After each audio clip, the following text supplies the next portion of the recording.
Hi friends, welcome to ఒరే మచ్చా YouTube channel. Bengaluru Royal Challengers వేలంలో ఎంతమందిని కొన్నది, వాళ్ళ డీటెయిల్స్ ఏంటి, అదేవిధంగా జట్టు యొక్క పూర్తి డీటెయిల్స్ని ఈ వీడియోలో తెలుసుకుందాం. అంతకన్నా ముందు మా ఛానల్ సబ్స్క్రైబ్ చేసుకోండి, పక్కన ఉన్న బెల్ ఐకాన్ క్లిక్ చేసి ఫర్దర్గా మేము వీడియోలు అప్లోడ్ చేసినప్పుడు మీకు నోటిఫికేషన్ వస్తుంది. ఐపీఎల్ వేలం బ్రహ్మాండంగా ముగిసిందని చెప్పుకోవచ్చు. అందులో అన్ని ఫ్రాంచైజీస్లో స్టార్ ప్లేయర్లను కొనుగోలు చేయడం జరిగింది. ముఖ్యంగా చెప్పుకోవాల్సింది బెంగళూరు రాయల్ ఛాలెంజర్స్ అయితే బౌలర్ల కోసమే ఎక్కువ ఖర్చు పెట్టిందని చెప్పుకోవచ్చు. బెంగళూరు రాయల్ ఛాలెంజర్స్ కేవలం బౌలర్స్ ప్లేయర్స్ కోసమే ఐపీఎల్ మినీ వేలంలో పాల్గొన్నదని కూడా చెప్పుకోవచ్చు. ఎందుకంటే వాళ్ళు రిలీజ్ చేసిన దాంట్లో బౌలర్ని ఎక్కువ మందిని రిలీజ్ చేయడం జరిగింది. హర్షల్ పర్సల్ కానీ ఆజుల్ వుడ్ని కానీ రిలీజ్ చేయడం జరిగింది, ఫేమస్ బౌలర్లను. అదేవిధంగా మినీ వేలంలో కూడా మంచి బౌలర్స్లోనే కొనుగోలు కూడా చేయడం జరిగింది బెంగళూరు రాయల్ ఛాలెంజర్స్. అయితే ఫస్ట్ అయితే క్యాష్ ట్రేడింగ్ ద్వారా అయితే మన ఆల్రౌండర్ కెమెరాన్ గ్రీన్ను కొనుగోలు చేయడం జరిగింది. మొత్తం 17.5 కోట్లకు అతన్ని వెచ్చించి క్యాష్ ట్రేడింగ్ ద్వారా కొనుగోలు చేయడం జరిగింది. ఒక ఆల్రౌండర్ ప్లేయర్ను తీసుకోవడం జరిగింది. అయితే ప్లేయర్స్ కొన్న తర్వాత ఆర్సీబీ ఖాతాలో 23,25,00,000తోనే వేలంలో పాల్గొనడం జరిగింది. బెంగళూరు రాయల్ ఛాలెంజర్స్ అయితే మొత్తం బౌలర్ల పైన ఫోకస్ పెట్టిందని చెప్పుకోవచ్చు. ముఖ్యంగా అయితే మన ఆస్ట్రేలియా ఆల్రౌండర్ మిచెల్ స్టార్క్ కానీ ప్యాట్ కమాన్స్ పైన కానీ ఎక్కువ బిట్టింగ్ కూడా చేయడం జరిగింది. చివరికి వాళ్ళని దక్కించుకోపోవడం జరిగింది. ఆ తర్వాత మన వెస్టిండీస్ బౌలర్ అజిల్ జోసెఫ్ను 11.5 కోట్లకు కొనుగోలు చేయడం జరిగింది. ఆ తర్వాత వచ్చేసరికి ఫెర్గుసన్ను 2 కోట్లకు కొనుగోలు చేయడం జరిగింది. ఆ తర్వాత ఎస్డేఎల్ను 5 కోట్లకు ఆర్సీబీ దక్కించుకుంది.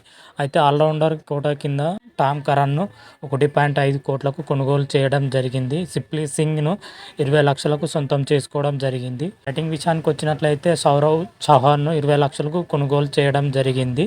మొత్తం మీదుగా ఆర్సీబీ 6 ఆటగాళ్లను మినీ వేలంలో కొనుగోలు చేయడం జరిగింది. కొంతమంది స్టార్ ప్లేయర్లను తీసుకోగా కొంత అన్క్యాప్ ప్లేయర్ కూడా తీసుకోవడం జరిగింది. మొత్తం మీదుగా అయితే బెంగళూరు రాయల్ ఛాలెంజర్స్ అయితే మినీ వేలంలో బౌలర్ల పైన ఎక్కువ ఖర్చు చేసిందని చెప్పుకోవచ్చు. వేలం తర్వాత Bengaluru Royal Challengers purse value వచ్చేసరికి 2.85 crores ఉంది ప్రజెంట్ అయితే ఈ ఐపీఎల్లోనైనా బెంగళూరు రాయల్ ఛాలెంజర్స్ కప్పు గెలవాలని మనం మనస్ఫూర్తిగా కోరుకుందాం. అదేవిధంగా బెంగళూరు రాయల్ ఛాలెంజర్స్ వచ్చేసరికి పూర్తి జట్టును ఇప్పుడు మనం తెలుసుకుందాం.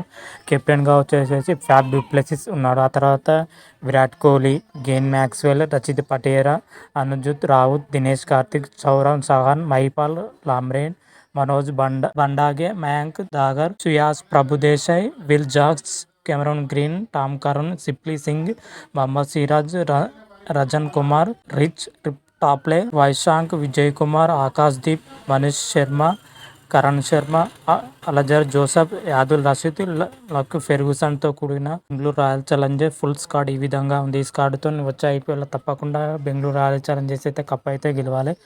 ఏమా ప్లేయర్స్ ఉన్నా కానీ, డూప్లెసీ కానీ, విరాట్ కోహ్లీ కానీ, గెయిన్ మ్యాక్స్వెల్ కానీ ప్లేయర్స్ ఉన్నా కానీ ఇంతవరకు బెంగళూరు రాయల్ ఛాలెంజ్ ఒక్క కప్ అంటే ఒక్క కప్పు కూడా గెలవలేదు. మరి వచ్చే సీజన్ ఐపీఎల్ 2024లో అయినా మన బెంగళూరు రాయల్ ఛాలెంజర్స్ కప్పు గెలుస్తుందా లేదా అని చూడాలి. ఈసారైనా వీళ్ళు కప్పు గెలిచి మన ఖాతాని తెరవాలని మనం మనస్ఫూర్తిగా కోరుకుందాం. మరి చూద్దాం ఈ వచ్చే ఐపీఎల్లో మరి బెంగళూరు రాయల్ ఛాలెంజ్ ఏ విధంగా ఆడుతుంది, ఎలా ఆడుతుంది అని అప్పుడు వీడియోలో తెలుసుకుందాం.